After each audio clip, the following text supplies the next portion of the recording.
السلام علیکم دوستانو، په دې هیله چې ټول به راته روغ او جوړ یاست. افغانستان په روان کال کې د پاکستان، ویسټ انډیز او بنګلادیش سره هم لوبلړۍ لري. ټاکل شوې ده چې سږ کال به د اسیا جام او نړیوال جام په څیر ستر ټورنمنټونه ترسره شي چې دا د افغانستان کرکټ ملي لوبډلې لپاره ښه زیری دی. خو ورسره څنګ افغان لوبډله درې نورې لوبلړۍ هم لري. د افغانستان کرکټ ملي لوبډله دا مهال په متحده عربي اماراتو کې ده چې هلته به د پاکستان کرکټ لوبډلې سره درې نړیوالې شلوريزې لوبې ترسره کړي. ښه خبره دا ده چې له دې وروسته افغان لوبډله نورې لوبې هم لري. د افغانستان کرکټ ملي لوبډلې لوبډلمشر راشد خان د تلو نیوز سره په یوه تازه مرکه کې ویلي دي چې د افغانستان کرکټ ملي لوبډله به په روان کال کې د بنګلادیش، پاکستان او ویسټ انډیز لوبډلو سره لوبې ولري.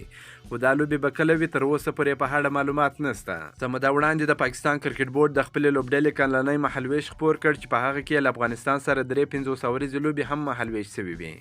دغه لوبې په اګست میاشت کې ترسره کیږي.